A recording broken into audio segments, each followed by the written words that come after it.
beautiful people. Welcome back to another episode of Unfiltered Campus Vibes. I am your one and only Abigail Ndegwa. Na kama kawaida siko hapa peke yangu. So, wagwan wadao. Hi. How was your weekend? Imekuwa amazing mazee. Okay, sorry. It's okay. Yangu imekuwa amazing. A lot of things mazee zimekuwa zikikama, alafu imekuwa safi sana mazee. And yeah, tuna mengi leo tuka tea. Yeah, we've got all the tea for you. Leo tea iko leo. Yes, one job. Yangu imekuwa mbaya, sitadanganya. Mimi nimekuwa mgonjwa, homa inataka kunipeleka. Mazee hataki uone Christmas. Hawataki nione Christmas javeni, but we are hoping for the best.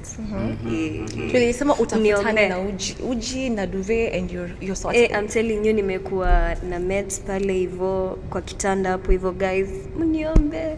I need your prayers. Utakuwa tu sawa. We are praying for you mazee. Thank you. It shall be well. So yes guys, today we have a lot in line for you, very engaging content. So kama hujafika pale YouTube, remember Talanta MKU on YouTube, like, subscribe, share, comment na tell a friend kwa sababu ya leo tena sasa ni moto. Yes, generally kuna kitu ulikuwa unatuambia before we started this.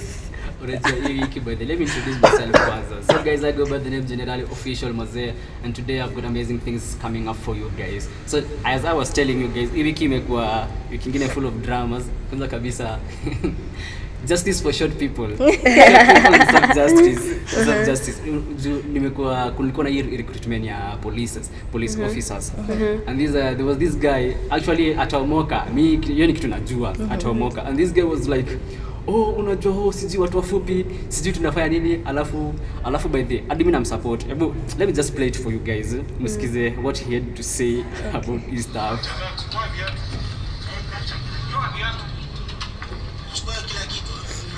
Kwa sababu mimi ni mfupi, watu wangapi ni wafupi kama mimi? Watu wangapi ni wafupi kama mimi na wako kazi? Mimi ndo nasema kwani mimi ni nani? Watu wangapi ni wafupi kama wako kazi? Mr. Ruto, watu wangapi ni wafupi kama mimi niko kazi hapa? Mimi nafanya kazi kila siku, nimeomba kazi 8 years, nimeenda NYS. Ulininyima kazi nikaenda NYS. Sasa nimeenda NYS tena mnaninyima kazi nyingine. Kwani mimi ndo sifai kwa kazi? Tunaweza fanya kazi better than watu warefu hata. Watu warefu wana shida zingine. Sisi tunaweza fanya kazi more than that. Kwani mimi ndo si Mkenya ama nini? Mimi si Mkenya kwani? Mimi nahitaji hata mimi kazi. Si ati mnapewa watu kazi mnasema watu wa NYS, mnasema wafupi, mnasema miaka imepita na miaka iko bado. Mbona mnakaaje? Mr. Ruto, nitafutie kazi kama uko hapo. Kama unanisikia nitafutie kazi. Si lazima nije polisi. Polisi na personal guard yako. Si lazima iko kwani watu wangapi wako na height kama mimi? As this guy cause at first it's funny enough. Alafu the way he's addressing the president. Mr. Ruto, kwani sisi watu wafupi sijui nini. But you can feel the frustration in his voice, like mtu mwana go frustrated. 8 years natafuta kazi sipati. Then juu ya height, I think that was a very okay. Justice for short people. Justice for short people. Ati ameenda NYS. Unajua people walikuwa na promise by the ati unaenda NYS. Kutoka NYS unakuja unaandikwa kwa kazi ya polisi. And I feel like watu mazee, by the way, hata polisi wanafaa kutolewa NYS actually. Unaona hii sijui kana ku-recruit. Mimi sioni kama ni like inamata juu kuna watu wameenda NYS kama msee, lakini sasa ni mfupi. The height ilikata. Inspector Mwala ni mfupi na anafanya kazi yake pale Kona Mbaya police station. Ni ile tu ya Citizen. Alafu pia I was coming through the internet.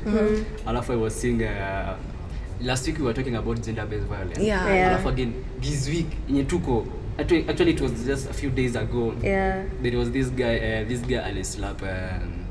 alipiga kofi sijini mtoto wa Mike Sonko. And let me tell you. Kama budako ni bosi, you are lucky. Kwanza nyinyi madem. You are lucky. Nilikuwa naona mbogi ya Mike Sonko ilikuwa inaenda pale. Alafu unachapaje mtoto wangu?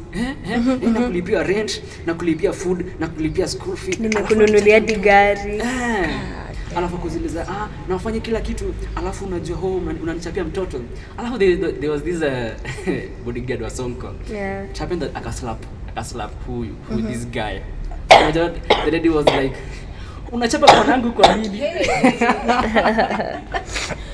Lakini ladies, honestly speaking, wewe umetoka kupigwa kofi, we are here to fight for you and then you're defending the same man. Ati usinipigie bwanangu. By the way, your statement ilinibo. Hiyo statement ilinibo, yani hadi imefika to a point your dad is here, he cannot take it anymore. And then that is the statement you're trying to say, like girl, really. Me feel like kwanza yani watu wanapendana, hawachani soon, they are not hawachani hiyo soon. The moment nilisikia tu unanichapia bwana, niko zile za wow. Alafu budaki yako tu hapo. Nikaja tu hii ndoa hii. Ile ya forever. Watu mambo ya watu wawili achana nayo kabisa. Do not interfere because yes the parents will be there, watasema wataongea, it has trended. Leo si wanalala pamoja, they're all okay, they fix their things. So mambo ya watu wawili tu achana tunayo. Acha tu ni mahali yeye mwenyewe amoe. Enough is enough. I can't take it. I was seeing there was this comment udem alikuwa anasema okay, kama basi ni mtoto wa tajiri, right? Mbona unamlipia rent? Mbona tu usimfungulie multi-million business and stuff, ajiranie business rather than kuja kusema unamlipia rent, unamlipia fee, unalipia toy school fee. Unajua at some point I feel like kama mwanaume unafanya hizi vitu una feeling aje? No, I feel like Mike Sonko doing that ni for the love of the grandkids and for the love of the daughter. Lakini hata kama alikuwa nasema kama ulisikia kwa statement yake, it's not like I don't have money that ati ningepeleka mtoto wangu another hospital ya majuu or anything or something, meaning this guy has money and he's doing it out of goodwill. Na kama baba yangu ameamua kulipa rent, kazi ya mwanaume kwa relationship ni kudu. Sasa ni anani take care. How? Pesa yako ni yangu. Alafu nikupiga tu makofi hapa pale. Nikupiga tu makofi na pale. Sisi watu wa internet tunasikia tu tutachukua tu ile part kidogo. Unanichapia bwana. And we were like oof. Crazy. It has been a crazy week by the way, but imekuwa tu amazing, full of vibes and stuff. Tunashukuru Mwenyezi Mungu jamani. My weekend was good. We were celebrating Kid Fest at 10. For the people who love arts, we experienced a very good time back at the Kenya National Theatre. Anyway, our topic for today is friendships and how they shape our mental health, how they heal us, help us grow, how they hurt us. And what do you guys have to say about friendships? What is you are a fake friend. Akuna Kid Fest at 10 pale KNT, Kenya National Theatre. Alafu sisi tuko hapa hata hawezi Twitter. Imagine. No, but guys, I told you last week. Ulisikia? Mimi aliniambia. I said we're celebrating Kid Fest at 10. Come experience art. Hata ungeniita mimi personally. Wewe kwanza nimesikia ulikuwa huko juzi na huko nitafuta. It was another business. Huyo anaendanga sherehe, mimi naonanga tu nini na sita. That we tangu baby fake friend. Hebu si sherehe. Unajua by the receive greetings from Champe 254. You guys mnamjua? That guy was supposed to be here today actually, but he was caught up somewhere else. But alisema niwasalamie sana, akasema we will plan and he will be here some few days. Okay. So tutaplan akuje. But unajua hiyo siku nilikuwa nimeenda KNT for some stuff. Sasa nilikuwa nimeenda for a particular thing. Alafu it was a prep, nilikuwa nimeitwa tu. It's not that many fake friend. Yo msinieka kwa fake friends. But anyways, I'm a good friend. Si ndio? Sime witness that. You're a good Yeah, flowers. Munipe flowers. Clock it. Yeah, clock it. Ndio. But when it comes to friendship, me I feel like friendship si lazima. Friendship is not a must. Si lazima niko na marafiki.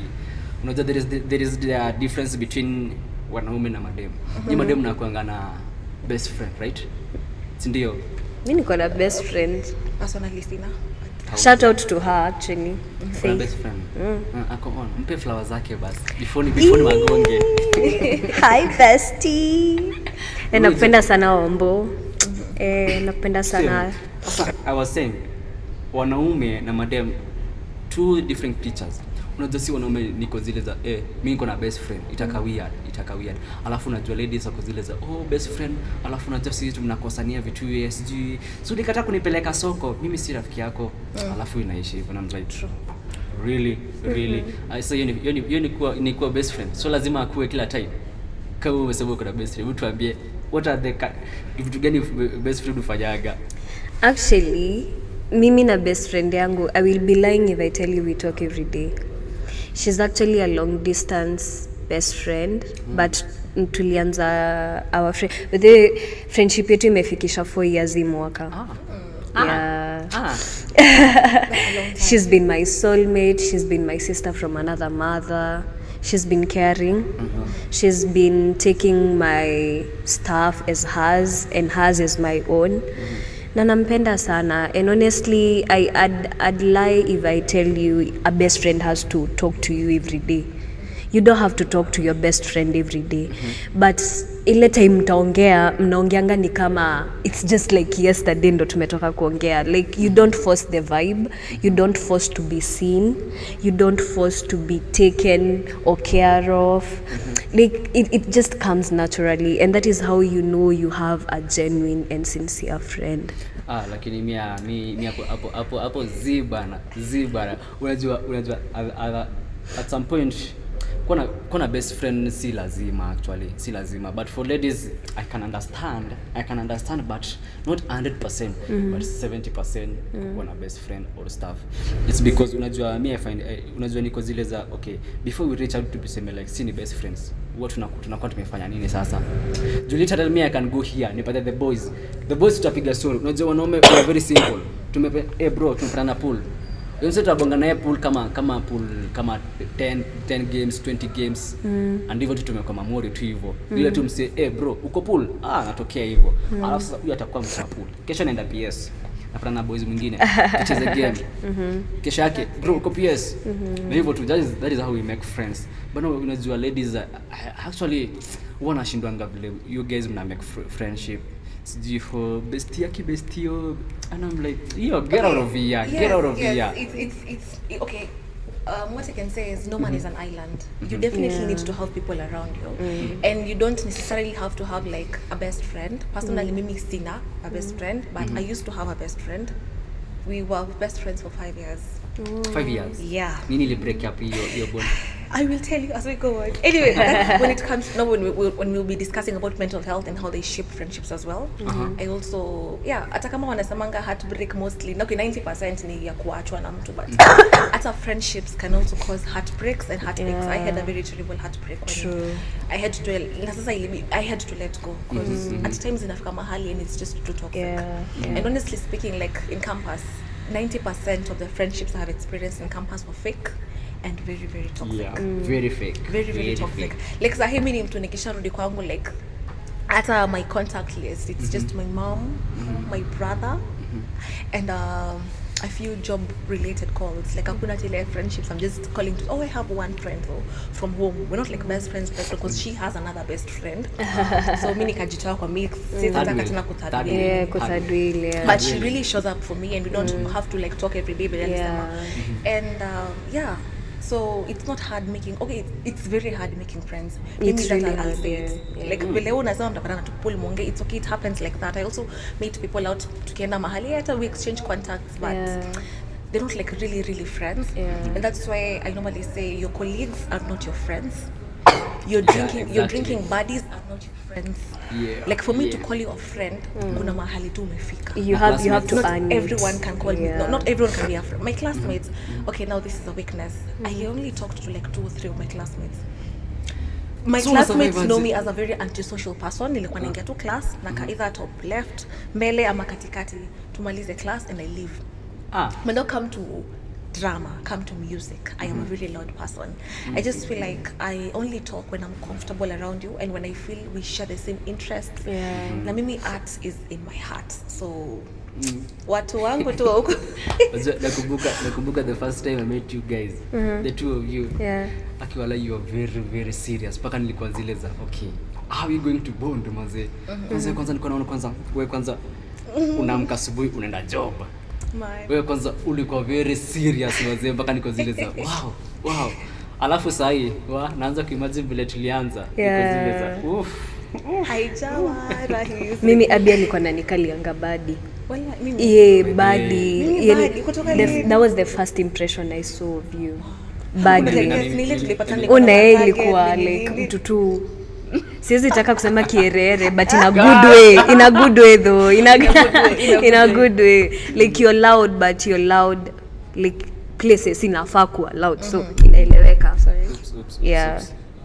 Kimi, I'm a good person, I'm a good friend. I'm a good friend at friends. Oh my god. Unajua amesema sijui nimekuwa kama kiherehere. Akiwa hiyo ni mbaya. Si mbaya. Hata mimi nakwanga kierere in the right places. Yeah. Okay, now since you mentioned you have had a best friend, and now you're like getting into 4 years, so Yeah. allow me to ask this question juu kwako najua kidogo itakuwa kizungumkuti. Just bring it on. Okay, so how did you know like this is the one to call my best friend? And do you think friendship maintenance is hard? Wow. Okay, that question is hard. Not really, but okay. I maybe had a hard time during your time. Time tulijuana, I was just from losing, like getting a heartbreak from my previous best friend. Okay. So my previous best friend alikuwa ametoka, will I call it like betrayal? Because she cheated. Not I can't say she cheated, but my boyfriend cheated me with her. And the fact that she knew like I really was into nakwambianga si kila mtu anakutakianga mazuri dunia. Not everybody is on your side. I'll touch on that. I'll touch on that when I talk about how I broke up with my best friend. Usiwahi introduce boy wako ama mtu wako kwa marafiki wako wenye unajua ni mafisi. I didn't even know how it happened, so I was from losing it because I remember I even got ulcers because she was the only person I used to have. Au watu wengine like sikuwa na marafiki at that point, like she was the only person, and now I felt like the only person I had ameenda, so nilingia into depression kidogo. Then I sing. So there was this studio ilikuwa imefunguliwa na MCA wa kwetu. So MCA wa kwetu alikuwa amefungua studio na kulikuwa na opening reopening ya studio like to now launch it. So to launch it alikuwa ame launch band and I was part of the band and my best friend also was part of the band. Now hapa ndo kizungumkuti ilikuwa we had the crush on the same guy. Oh. And this guy was talking to me more than she was talking. He was talking actually me hata nilikuwa na mwogopanga juu nilikuwa naona udem ananichukia juu hivi. But then when we sat down and we started talking and her vibes and everything, let me tell you that is where you know there's a genuine person and sincere person. So I don't remember even venye tulikuwa marafiki sana, like the story haikuji like sana, but we just started vibing. Unaona haujiforce kwa mtu, you don't have to do much for this person to see you, you don't have to do much for this person to appreciate you, like you don't have to go all the way. Yani anakufanya tu feel too comfortable in your own skin, in your own character. Man, and we hit it off. Ooh. And it's been on for 4 years. God, I'm jealous. Ndio baada nikugongea. Hapana, huyo ni ex best friend. Unakapitia huko nje. I know that she mentioned it, like how we started drifting with my best friend is almost same as the same thing. Like mimi ni ule mtu wa like when we are close, I feel like you need to know my parents, you need to know everyone else that is close to me. That is how much I value friends. Mama nasemanga not everyone can be my friend. Like I have to introduce you to my mom, to my sister, to my brothers. Like okay, hata kama ni kusimo tu, and I also have to introduce you to my man. And I introduced her to my man. Like literally mimi sijui hata mimi nilikuanga very comfortable like hata ningemuita like sleepover kwa mtu wangu na niko na class the following day, niko na class asubuhi na ninawacha mimi na go like see he's my best friend and he's my man and I trust both of you, like hivyo ndivyo nilikuwa. And then kidogo makosa ilifanyika. And I honestly remember like the things I used to do for this guy, like mimi nile mtu usikose watu ninapenda. I have anger issues in terms of look I'm a person who is slow to anger, but nikikasirika at times it's too much. So like there was this time we were in high school, like we met in high school from 2 from 1 hapo. And okay, she actually came through for me because I was dealing with a lot of self-esteem issues, peer pressure. Ndo nimeingia high school, I didn't want to go to the high school I went to, so nilikuwa wale watoto wa kutransfer kila semester. That was me, but then in a transfer, this is my last semester. And she showed up for me like ile kuni comfort, like we journeyed high school together with her. And to the point that hata alikuwa ananiachia random gifts kwa locker. It was nice. When unafungua locker nje like oh my god kuna flowers kuna nini, like it was so sweet. And so we came to campus, tukajipata the same campus, although she was doing medicine and I was doing something different. As long as tumekuwa campus. But tulikuwa hata hostel pamoja, but now like tumefika campus, she's someone else, she's a different person. She wants to go out with friends, she wants to go out to the club and all that. I'm not that kind of a person, so na feel left out. And now my roommates kwa hostel sasa wanakuwa ni kama wako against me. Huyo ni wakanisa, huyo bibi ya pastor nini. Now like that is how they used to refer to me. Na sasa she was part of them. But I'm like, man, we've been best friends for 5 years. Why are you going out with them and not spending time with me? Like ananiona ni kama sijafika ligi yao. They want to, open that tu mahali tu. Yeah, so I introduced her to my man, and then kidogo hata wanaongea. Campus. Yes, sasa now this actually happened in campus. After high school, we transitioned to campus. We're still friends, living in the same room. But sasa kuna vile literally they just do things. I was used to having to do things together. Okay, see must, because yes, you're allowed to have other friends, but don't treat me ni kama siko. Like tuko watu wanne kwa room and you'll talk to her and the other person and you leave me out. But nikienda, if you need something, mimi ndo napigia simu. And I'm like, why are you not telling your friends this and this? Like mbona wao hakuji, like ni mimi anakuja kwangu. So ndio sasa tuachane kabisa. Like I had introduced her to my man. I don't even know how they got to exchange contacts, but apparently they used to text. And I find really disturbing messages from, she's the one who sent me screenshots on my snap, and to me, and he's like, hey, this is what we were talking, and I'm like, okay, breathe. So mbona mnaongea vitu na vitu tu hata they were inappropriate kwangu. And then when I confronted my man, he's like, hapana, I was just telling her that juu najua hawezi fanya ndio ache kunisumbua. But tunapata like story yake na ya huyu mwingine kuna vile tu zinagongana, haziendani. And then I visited her and I found my man's things at her place. So I don't know, mimi sijui, maybe wow. Uligongewa. But it's life. So kwanza kabisa unajua nimesikia timu nasema ati best friendship afai ku cheat. Sasa na cheat aje? Okay, see, could cheat in that way. Okay, yeah, what she meant was like ni kama alikubetray, because I mean you went out with my man, that was betrayal. Yeah, that was betrayal. Ladies, really unaona sasa vitu mnakapitia. No, listen, I feel like for someone to qualify to be your best friend, pia yeye anafaa kuwa anajua ni ndo best friend yako. True. And as much as I do tell my best friend, people don't know her. I guess my friends wa campus wamemuona once pekee, na ni birthday yangu ya last year juu ya hii mwaka. Birthday yangu ya hii mwaka ilikuwa attachment, so she didn't make it. They only saw her once, but I talk about her every time, na pia yeye kwenye yako like watu wenye hata hawanijui wananijua, like mimi ndo best friend yake. Yeah. So yes, as in like you have other friends, but be able enough like to acknowledge me even to people I don't know, even to spaces I am not there, anaweza tetea jina yangu juu ako like, no, this is my girl and you're gonna you mess with her, you mess with me. Actually ndivyo inakuanga, you mess with Faye, you mess with Wanja. You mess with Wanja, you mess with Faye. Wanja, that brings me to something. I know some people consider it toxic and others say it's not healthy. But would you really say that sasa juu tumekosana na wewe, okay, like we're best friends, me and Wanja best friends, and then sasa like kuna vile Kim amenifanyia vibaya, but you're also friends with him. So does that mean sasa ukwe against him juu mimi ni best friend yako na hatupatani na yeye?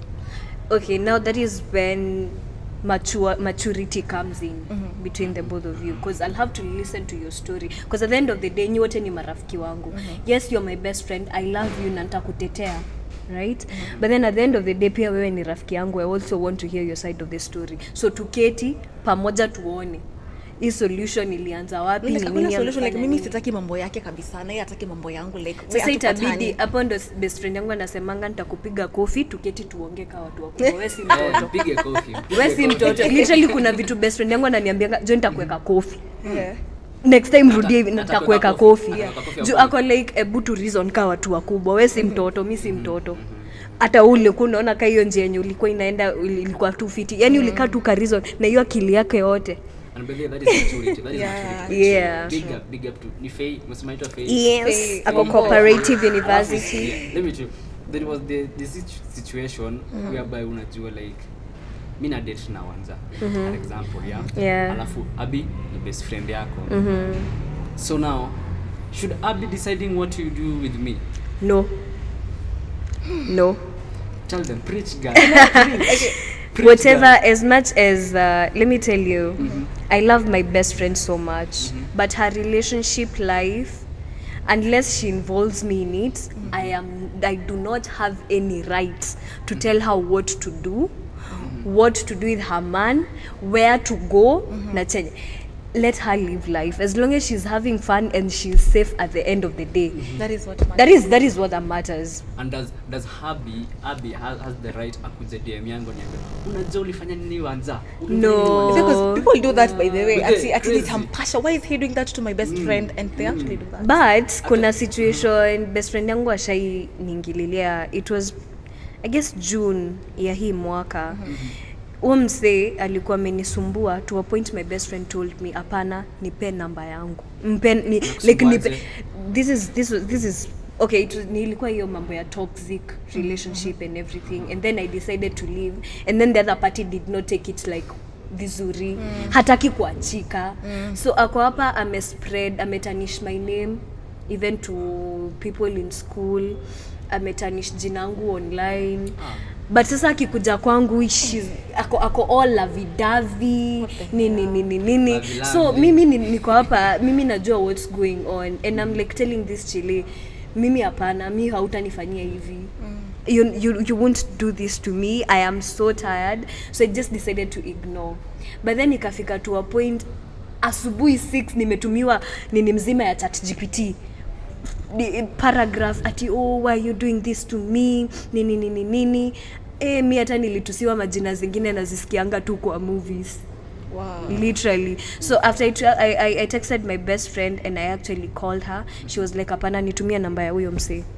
There's no way atakuwa na, we have tried, tumejaribu kumvumilia, let's now her deal with my craze if she cannot deal with yours.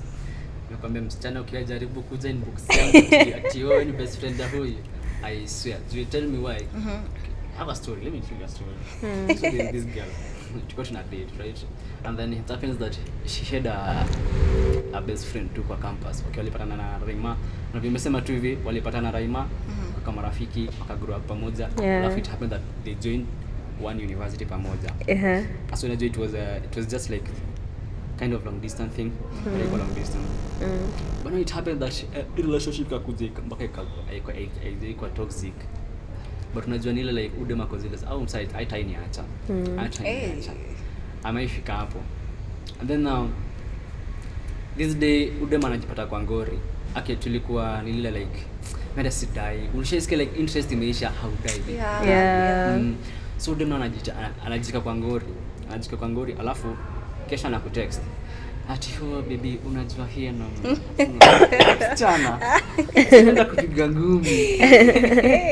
Unajua baby this like sasa mimi sasa nikaanza kuwa rude. Nikaanza kumbongesha vibaya nikaziliza. Awe ishia mazemia na yetu hakuna kitu kama nini. Tell me what jioni napata voice note.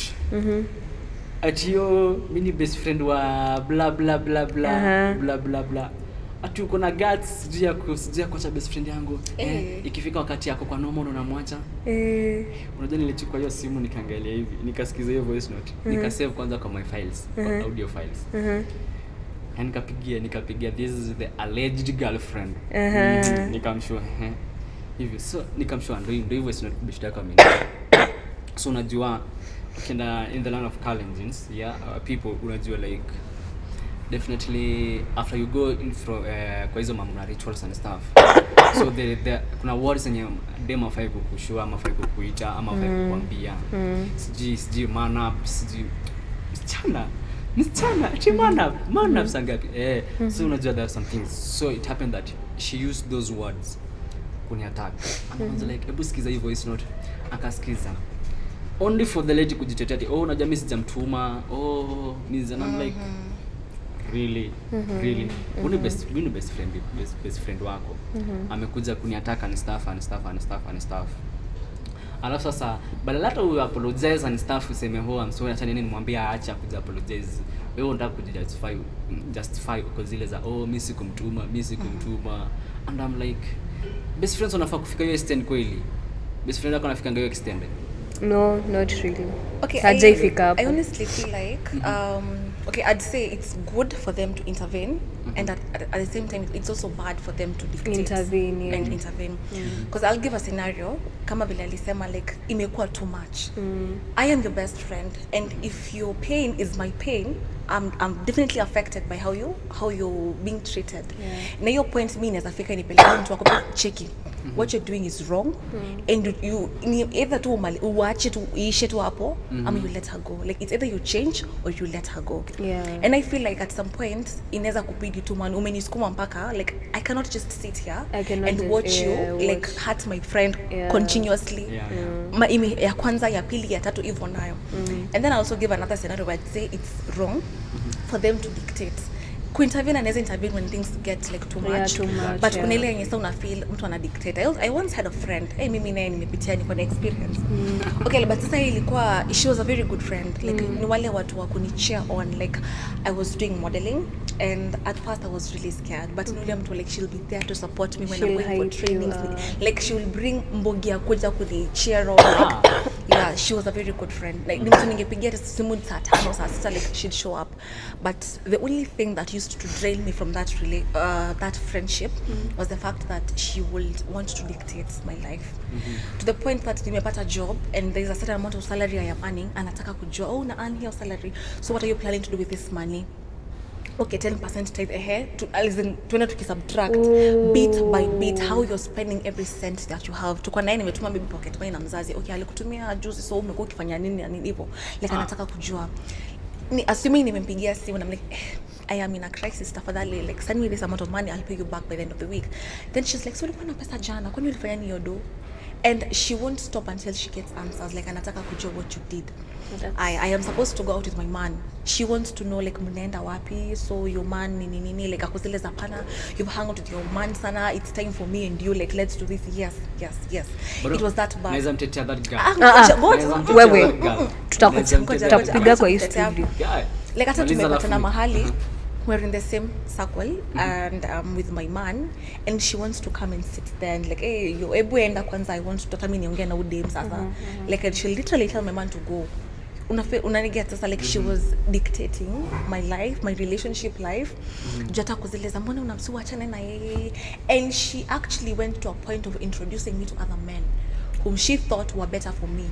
Niachane na huyu mwenye yeye hataki. The guy. Yes. So that means I can acknowledge the fact that I was actually in love. It was about what makes her happy.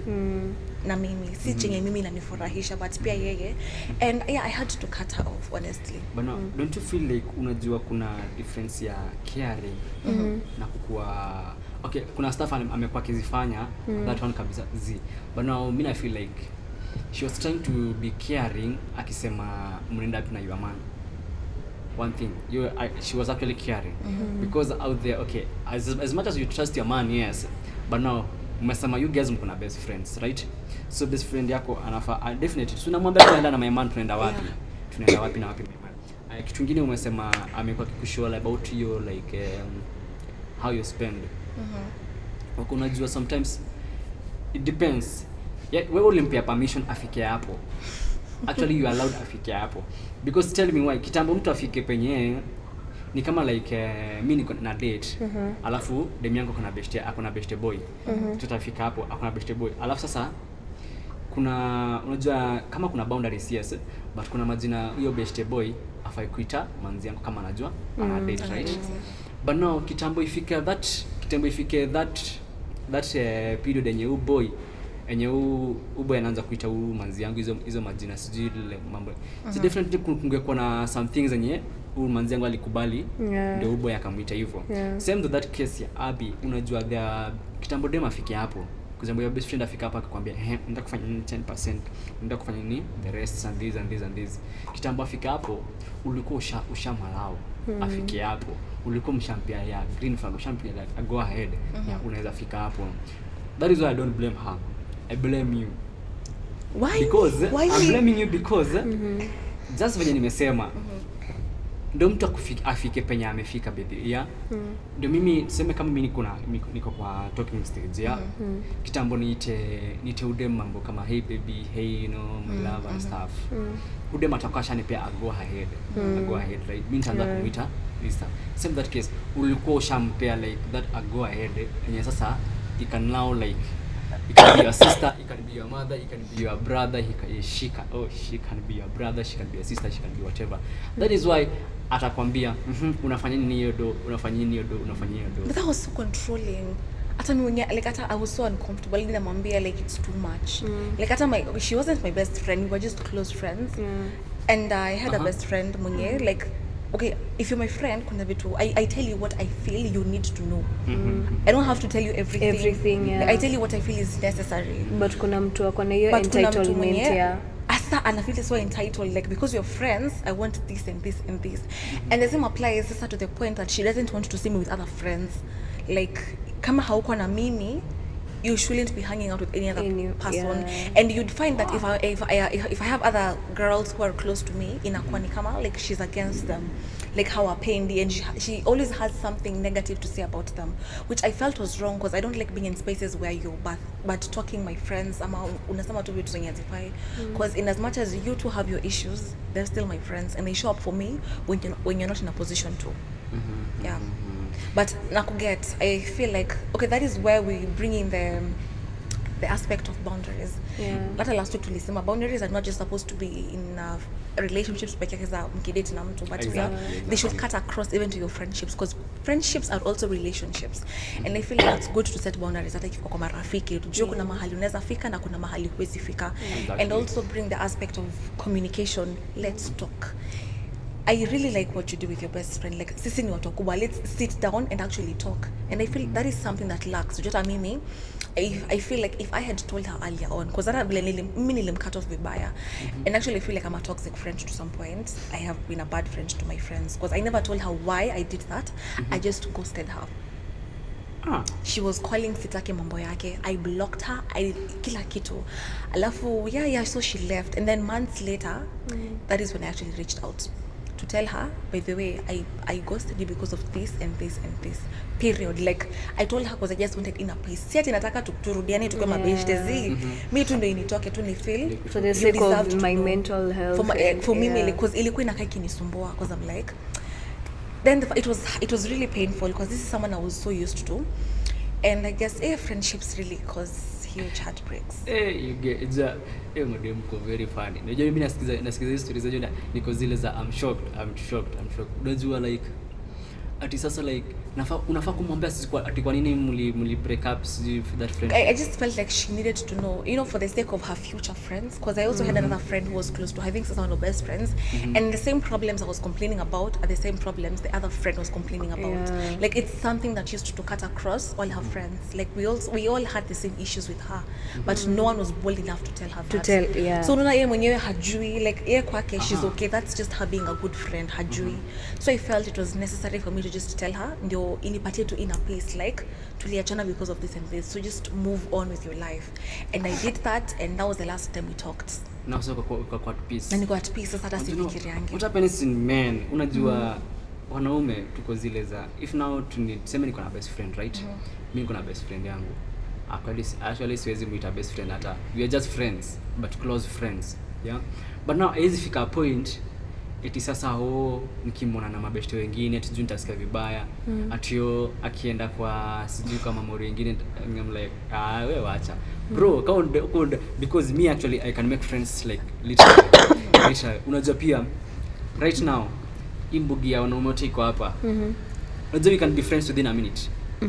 Naweza mwambia cameraman fanya aje after hizi twende wapi, twende show, okay not short watoto na after this twende happy, twende pool, after this twende PS. Na hivyo nitoka Mamori, tumekuwa Mamori. Kuna hizo clips huwa zinakonga social media, how boys wanakonga mabeshte. Siku ya kwanza tunatoka tunapita kwa gate, siku ya pili bro uko fiti, niko fiti, siku ya unaitwa nani by the, and literally wanaume, unajua actually me hata sisi na cameraman hapa and we are friends mind you. So wanaume we are very different. We can be friends but jina yako definitely. How is that even being a friend? Those are just people you know. Those are acquaintances. Wajua it happened that this day tuko na ubeshte tulipatana naye pool. Vile tulipatana naye pool. Tukaanza kujuana hivyo hatujaulizana majina. After this day now tulienda shule fulani. Alafu nilikuwa na mabeshte madeng. So tumefika pale and then these girls were like, introduce us to your friend. Hey, nimekaa hapo niko zile. Na bro unaitwanga nani bro? Ako zile za yo. Hata unaitwanga aje? Unajahama demo niko zile za king, you can't be serious niko zile I swear si jina yake. And I'm like so umetuleta kwa stranger because definitely unajua mademo anakonga very choosy. The type of men unawaleta kwa hivi na hivi. So unajua that day nimefikisha umri yangu. Alafu introduce us. Hapo sasa nikamwambia bro unaitwa nani? Na tukajua na majina that day. So that is how we boys. Now, is that really friendship? I feel like for men as much as they take time to be friends, but once a solid friendship imebuildiwa between two men, it becomes brotherhood. It's no longer friendship. Exactly. It's brotherhood. I've seen it happening with my brother's friend. His name is Brian. So Brian and my brother Miano wali meet university. I guess they became friends through salsa because my brother is a salsa instructor. Oh. Sasa ni nini sasa? Haujai niona kwa stage. Why do you think I'm that good? Yeah, so wakakuwa marafiki to a point. This guy got introduced to the family. And now he's no longer a friend to us. He's like our other brother. Like respect yenye nitapea brother yangu is the same respect I'll give him. The conversations I'll have with my brother are the same conversations I'll have with him. Yeah. So it's more brotherhood. Yeah, it's much more of brotherhood than friendship. And that occurs. Do we have sisterhood? Do we have sisterhood really? Do we have sister codes? Vile nasema kuna bro code 101, bro code. Do we have sister codes? Actually, nasikianga kunayo. Nasikianga kunayo kwa sababu tunakwanga nayo.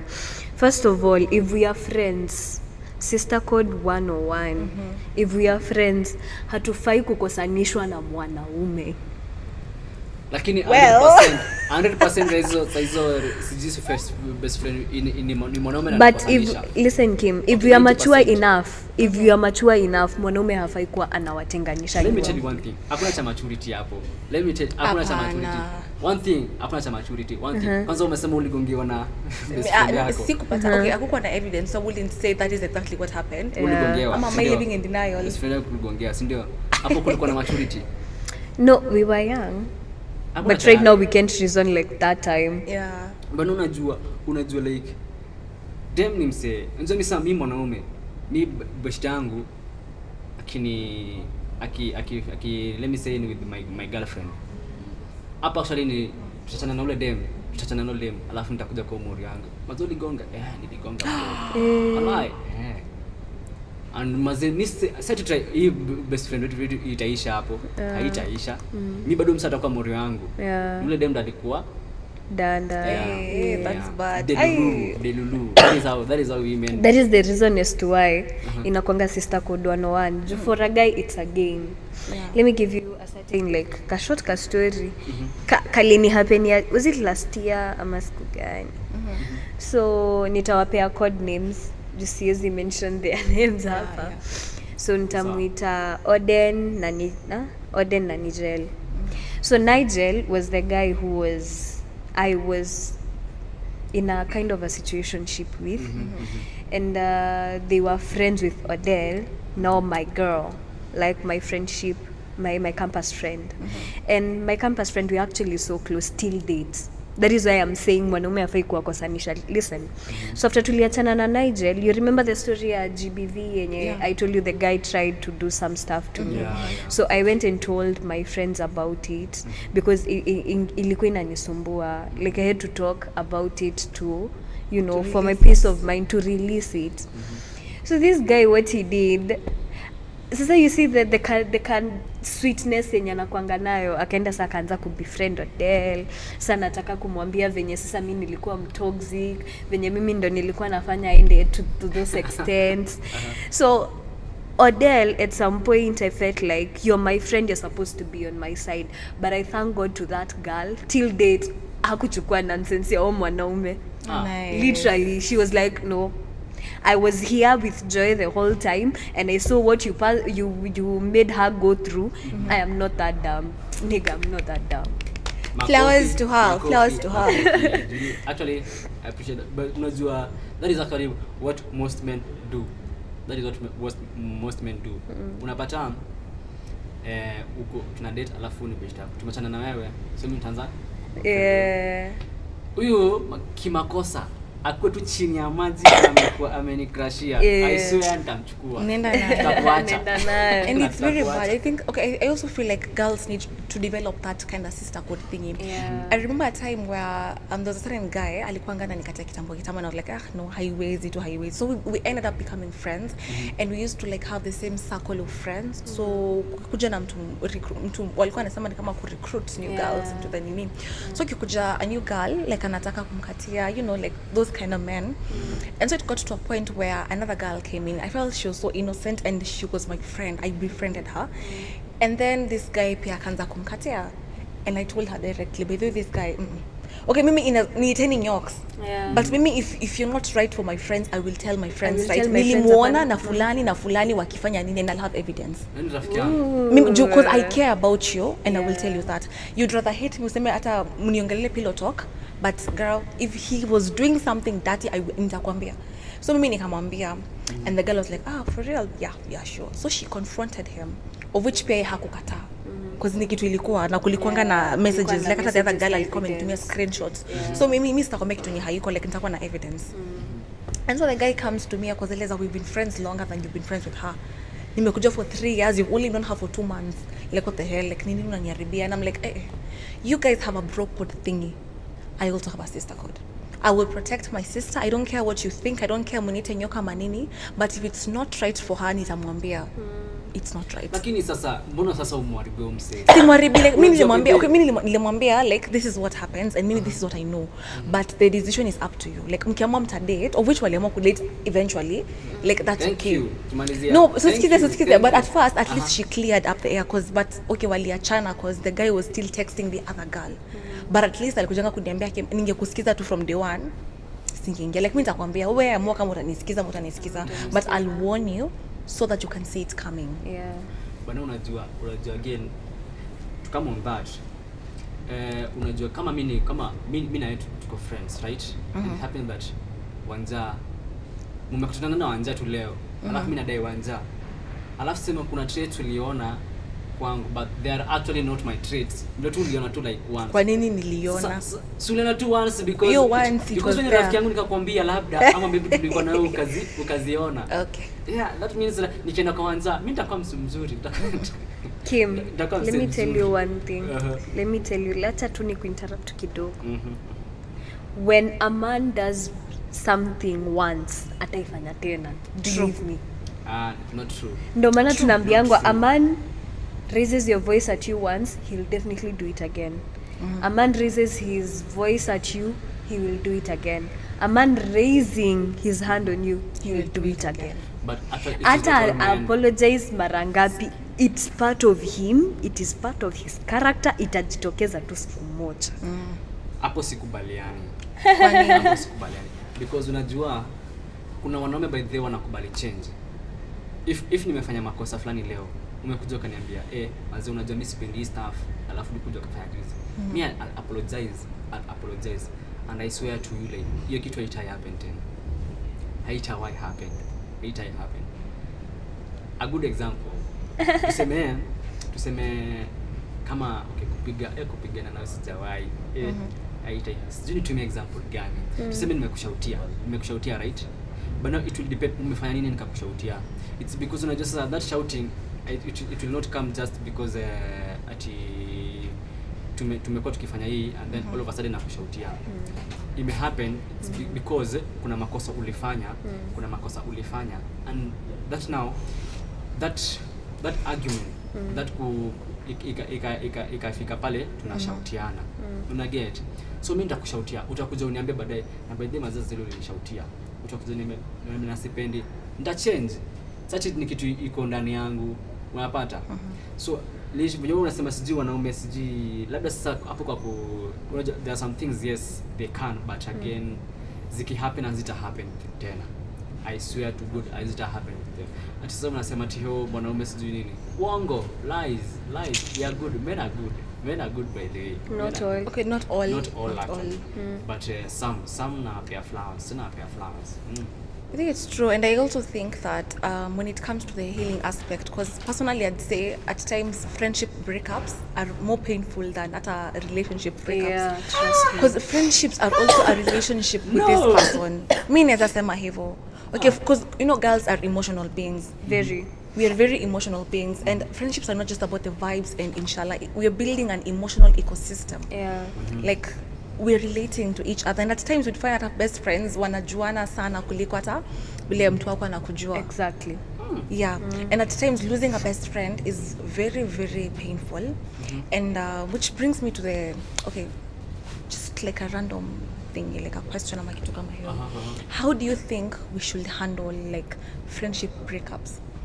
Should we go looking for, okay, but because at times I feel like we fail in that you're looking for what you had in her in someone else, but this other person is completely different. They have their positive side, they have their negative side, as in wako tu venye tu wako, like that's them. And I feel like we should stop looking for what we had in another friend to them. Exactly. Yeah. By the way. Because let me tell you one thing. Any kitu wase mob like unapata wewe umekuwa na rafiki yako mahali, yeah? Umekuwa na the best friend thing mahali, yeah, amekuwa hivi. Bwana mlishakosana pale. So you will not expect vitu wenye mlikuwa mnafanya na hiyo rafiki yako mkiwa pale, mimi nitakuwa najifanya, mimi niko na mambo yangu. And for this friendship to last, yeah? For this friendship to last, lazima unielewe pia. Unajua tusikote tunajamiana because we za ufala. Definitely niko na weakness zangu, wewe uko na weakness zako, right? So unafaa kunisikiza na unafaa kuelewa some point hizi vitu zinafanyika ikifika this point, yeah? That is something inafanyika ikifika this point. But now unapata most of these friends hazikwangi long lasting. Reason being at first kuna weaknesses. Mimi tumekuwa all good for the first few weeks, for the first few months tumekuwa all good, right? And then ikafika point ukanikosea or something, nikakuonyesha another character trait of mine. Unaniacha unatoka tu unasema unajua tu una toxic friend and stuff. Unapata shaenda, and because literally umemwonyesha tu that one trait. Unaona nasema kama basi hautaki kujua weaknesses zangu, hakuna place tutaenda. And I feel like for you to know there is genuine and sincere friendship between one person and another, whether male or female, I feel like have the hard conversations. True. If you ever feel like unaenda kuongelesha huyu mtu wako anapotelelea tu kila time, like hakuna time anaweza keti account for what she did or what he did, that person is a red flag. Girl, you don't deserve that. You don't deserve to put your energy there. Go to where you're appreciated. Go to where place ukienda. For example, if my best friend does something ama mimi nifanye kitu haja, ataniambia bedhe wanja hapo ulifanya hapo kufanya poa ili kuufala. I mean, I've got a question. Hii imekuwa kini hit by the way. Tuseme now una date uko na boy yako, si ndio? Kana boy wako anaweza kuwa na the best friend? No. Hapana. Hapana. No. It do exist. Okay, zinakuanga yes, but I have experienced it from my friends and also from my side, because my man had a best friend them, but eventually all them alienda kuwa best friend. Okay, more of my friend than they used to be friends, yeah. And he used to hate that because that you came and also took my friends, but I'm like, you guys ended up friends because you were hitting on her, akakukata, akakufriend zone, and you ended up becoming best friends. But to some point tunapatanga tu, I don't know, like me tu kwangu tu si fiti kwangu. Because I also had another girl who got into the picture with the best friend vibe, and she was dating someone else until I came to realize that she low-key had a crush on my man. Now to the extent that she used to give him secret gifts, anamtumanisha to gifts wakati siko. What? Yeah. And what hurt was the fact that he was hiding them from me. So the fact that you were hiding them means that you felt it was wrong. Juu ingekuwa ni kitu iko right, ungekuwa unaniambia tu, mbona ulikuwa unazificha? Aya, what if now mimi niko na best friend dem, wewe ni dem yangu, right? And then niku introduce kwa huyu best friend wangu. Alafu sasa mkwe mkiongea. But now huyu best friend wangu anajua tu lens zake. She knows everything. Then that's still Wote okay. kwa comfortable as the girlfriend. Kama anajua lens zake, she'll be much more of an acquaintance. If she's a girly, honestly, juu ako like ako na manzi, literally can't get into his way, can't get, so atawapea hiyo respect yenu. And if she's a girl's girly, that is why I may say the reason is to why sasa ulikuja kubond na huyu rafiki yake, it's because the girl was a girl's girly. True. Kwa sababu ali feel like unabamba msee, why when he does something wrong, she used to confront him and she's like, no, this is not right, this is not to your right. girl. You know your worth, when ni mrembo, unakaa vizuri, you deserve better. Yani Another thing. What if sasa when dem yangu, right? Alafu umenikasirisha au mimi nikamwambia huyu best friend yangu about that. Then now best friend yangu since now mnaongeanga akutext anze kunitetea. Utajam. Kisi haki kuja kukutetea because she has not heard my side of the story. And if we normally talk, na ni mtu caring, as what she said, like listen to both sides of the story, don't take sides. Because at times your friend might be wrong. And it's up to you to correct them with love. Like muoneshe, usiwakuwa na ofichi. If they are wrong, correct them with love. Nachukua points. Another thing. What if wakati yako low anaanza kuja aniambie feeling zake and it happened that ukapata hizo text. Nikimwambia you take care, you know. Okay, before that. Anafaa kuwa wanaitana siji I love you and stuff. No. They should not do that. Okay, personally, my perspective, do not do that. Because I feel like, yes, maybe mulipatana tambele yangu and you guys have been friends for the longest time and that is what you shared. But not the fact that he has a girlfriend, it changes everything. Ulikuwa na kujanga kwake kurelax kutulia. Now the girl is supposed to be there. So that is no longer your place. Have boundaries. It's okay, kitu tu kidogo kama self-respect. Because I had a friend mwenye alianza kudate na alikuwa ni wale watu waboy wa madem, like friends too, like we're just friends, nothing else after ameanza kudate and unapata hao madem walikuwa so used to him, to the house, like wanakuja tamanzi yake akiwa, they get in, they just nyejeni poa, anaingia kitchen, anajisavia chakula and they sit and eat and start talking to the man and the girl is still there. You know, that is disrespect. And the girl raised it and the guy was like, by the way, it's wrong. Like ilikuwa sawa time nilikuwa single, but once here I'm dating, and he actually talked to the friends akawambia, at this point sasa we have to like have boundaries. You cannot just come to my place anytime you want unannounced. My girl akiwa kuna shida, yes, you can come, but kindly communicate. And you can't be as free as you are in my house, because now this is no longer my house but our house. Okay. Yeah. I get you. Lakini hapo kidogo. Okay, what if sasa mimi nianze kumconfront best friend yangu? Kumconfront kivipi? Okay, wewe umenikosea, umenitamisha. Sasa niende kumlilia pale. Alafu find out. Utakuwa jealous. Juu mimi najua tu jealousy ita grow. Mimi najua hiyo. Utakuwa jealous, hata unaenda kuambia best friend yako. Wanja, would you be jealous? Because personally I think yes. I'm a very jealous and territorial person. Yeah, me too. I do not share. What is mine is mine. But nimekureassure na ulitupata tukiwa na yeye bado. Na tuko sikatai, but okay, mimi ita depend na venye imefanyika. I'd say ita depend na venye the situation itakuwa. Kama unamwongelesha ka sister yako mkubwa ama sister yako, hiyo nitaelewa. But then isiingie ati anze kukuati that imeanza kuwa now too much lavidavi, a lot of kwenda huko. Who falls in love? Nani at the end of the day unakadil na nani, yeye ama mimi? Exactly my point. Sasa who falls in love first? Ni madem ama maboy? As I'd say ladies, but also there's some soft men outside here. Yeah.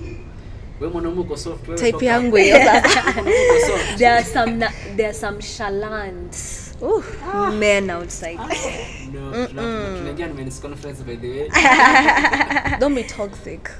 Anyway, as we're winding up because of time, one last thing I wanted to pose to us: do you think it's fair for friends to outgrow each other, maybe because of different spaces, careers, such things? And how should we take them as true friends? Like, when you have been friends for so long, say at your mekosana or anything. So how should you handle the transition where it has come to that point where your friend is actually outgrowing, like you're no longer on the same bar? Yeah. To solve that, I feel like that is where now the maturity thing inaingilia hapo. That is when we can sit and be like sasa mimi na job yangu, ninafanya kazi yangu, I'll meet new people, uko career yako, unaenda career yako. So that is now we be sitting and we like, if it's about hatutamaliza the friendship, yes, but now that bond itaisha. You get your bond itaisha, but now the friendship ita remain too bado, but your bond labda itaisha tu with our best friends and stuff. But that is where now the maturity inaingilia kati. Let's be doing calls, let's be talking as friends, let's be doing things as friends. Kama uko free, niko free, hola hapo tukuje. Yeah, but actually we should respect that and yeah. Wanja. I feel like it's the same thing na chenye amesema. As a friend, as a sincere and genuine friend, I am supposed to understand that kuna point in life we will not always be together. Kuna times graduate, we will part ways. But then haimanishi sikupendi venye nilikuwa nakupenda. The love is still there. I'll still talk to you. We don't have to talk every day, but I'll still talk to you when I can. I'll show up for you in ways that I can, even in my long distance, wherever I'll be or wherever you'll be. Yeah, inafaa tu kuwa watu wanafaa tu kuwa wanaelewana. Yeah. Okay, so lasting remarks tukifunga leo. Beautiful people, mazee, it has been amazing. The friendship things, yeah, tumelearn a lot mazee. So mazee, boy child, it remains the same. See, boy child is wale too. So guys, thank you so much mazee for being with us. I've been yours generally official siku zote. All right. For me, ladies and gentlemen, leo tumelearn a lot. Tumetaken a lot of notes. We've learned a lot, the pros and the cons of friendships. Yeah. But at the end of the day, go where you are appreciated, go where you are loved, and you do not force yourself on people. It's been your girl, Wanja Mwangi. See you another time. See you on the other episode. Oh. Yeah, guys, it has been a wonderful session with Generali and Wanja. We have learned a lot. So remember, friendship needs to feel like home. Protect your peace, set boundaries, and make sure you communicate your feelings properly to your friends. Sisi ni watu wakubwa, so usipite hiyo kitu. Anyway, I have been your host, Abigail Ndegwa. You'll find me on Instagram at Abi Ndegwa, TikTok. Hizo zote tu zinafanana tu zote.